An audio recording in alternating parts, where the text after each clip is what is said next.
Welcome back to Pyeon Pyeon Heart-Throbbing Endless Love Bakery. So someone commented on the last episode about how I get the stories, I think they're called. If you didn't know, I saw this before. There's 4 things in stories that are locked. In CGs and mini CGs, they say coming soon. In stories, on the other hand, it just has a locked symbol because they are something you can unlock. And now I know what is potentially how to unlock them. This could still be false, I have no idea.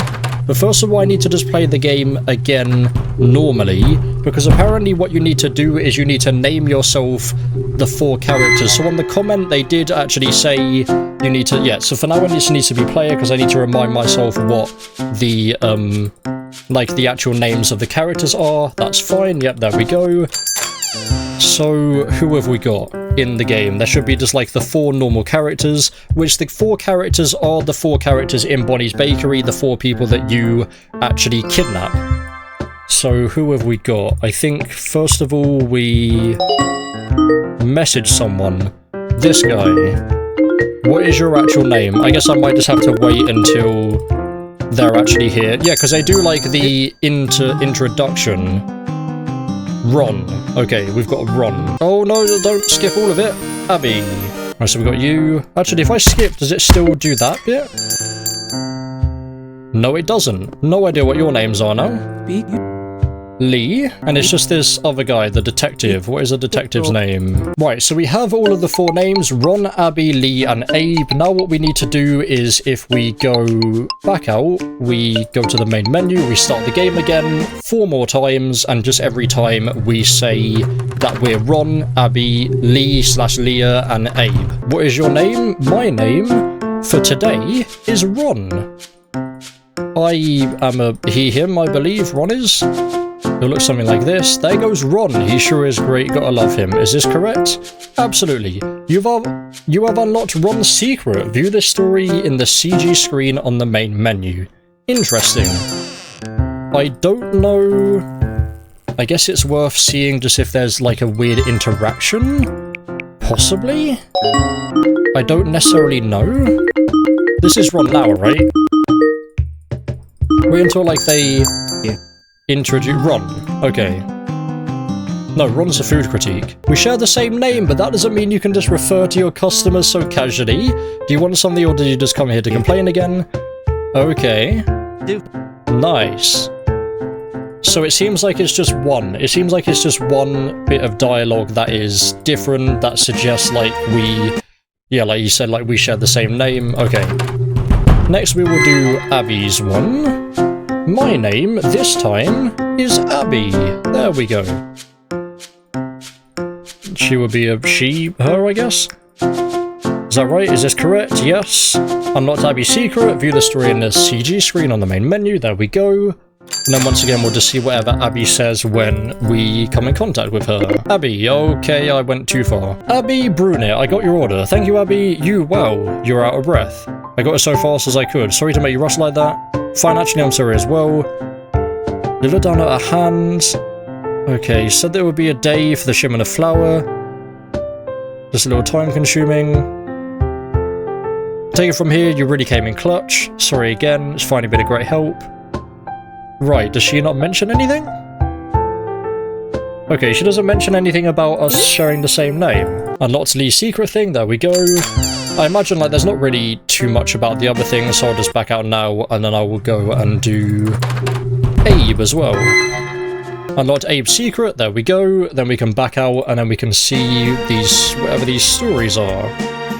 Stories? Here we go. Right.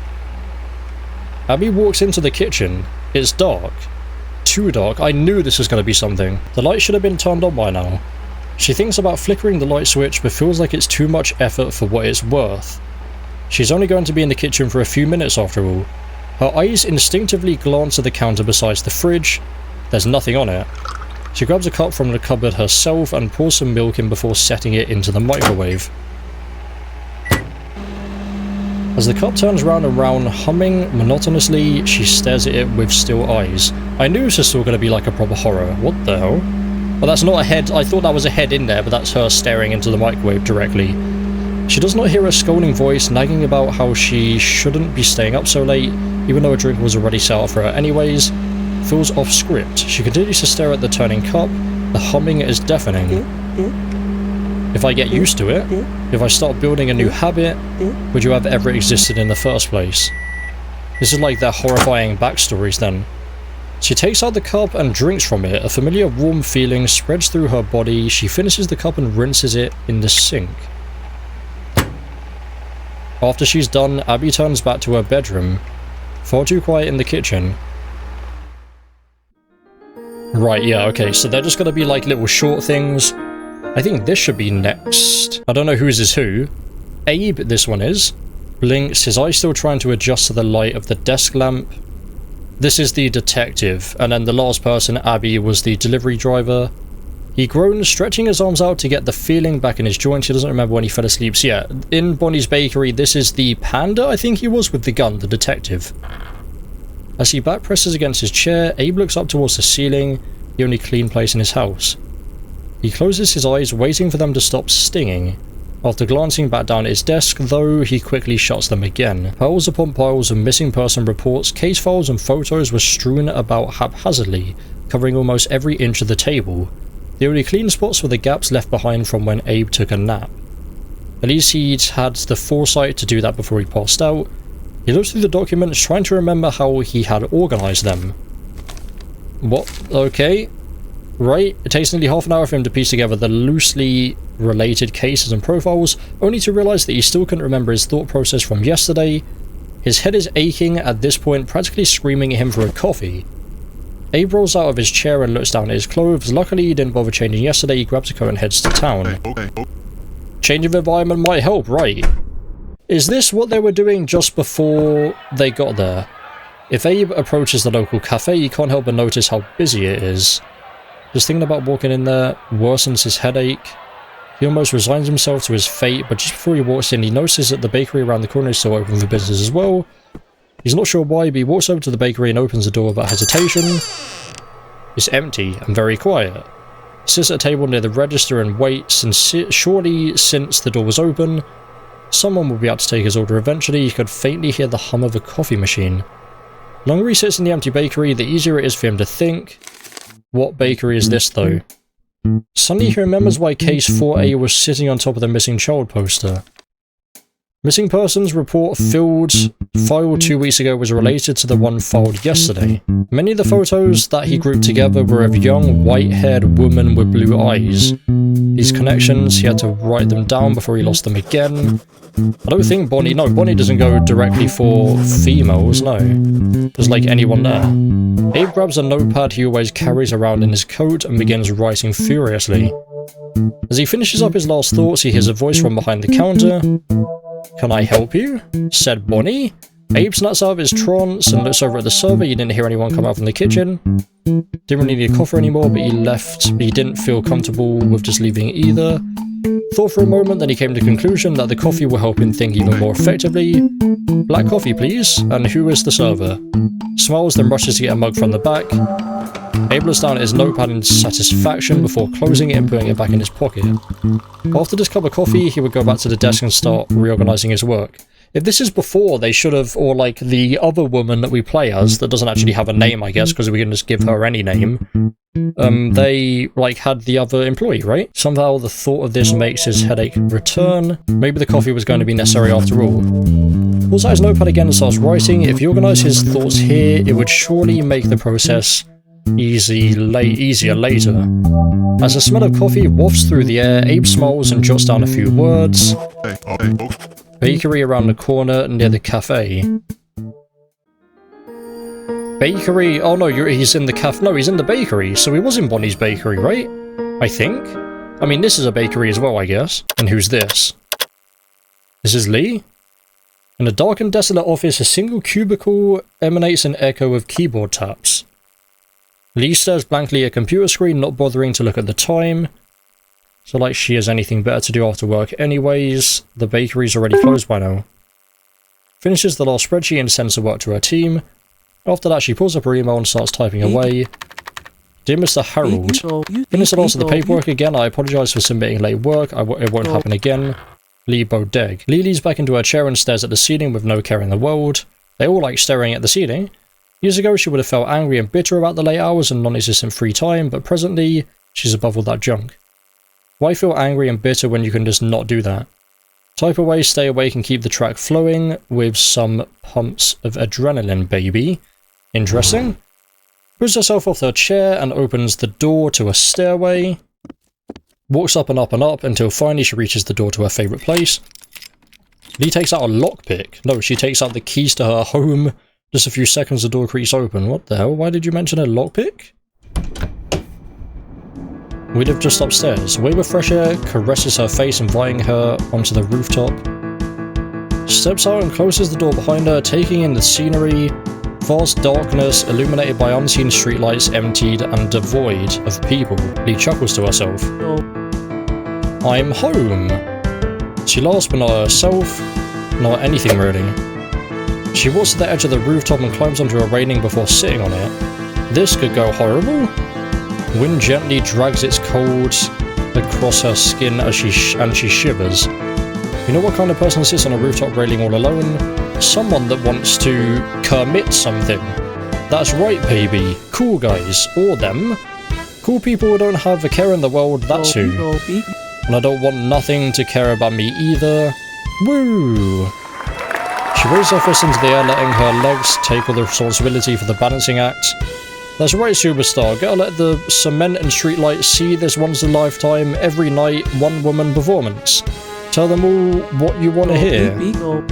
I'll keep getting cooler and cooler, baby. No one can stop me now.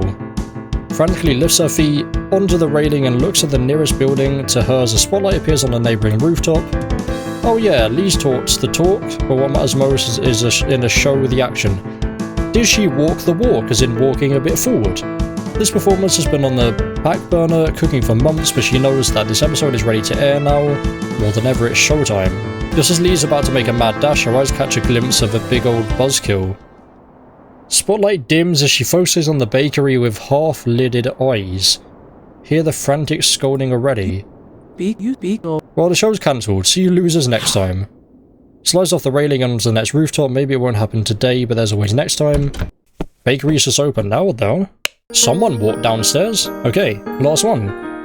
This is Ron? Abby? Oh no, our power isn't strong enough. We need your help, everyone. Miracle girl. Ron clenches his fists. He has to help them. But not yet. That wasn't the time, right? Ron's weird. He's like the freaking food critic. Not until... Come on, everyone, say it with us. Ron practically leaps out of his seat. Miracle power beam. They made him weird. He punches the air with a miracle charm in one hand and a power gem in the other. I think we did it. We did it, everyone. Ron cheers, his face bright with excitement. This episode was always so engaging. Even though he had seen it at least 100 times at this point, Ron still feels the same energy he did when he was younger. He glances over at the clock. Immediately his mood sours. He needs to go and be annoying to the freaking bakery.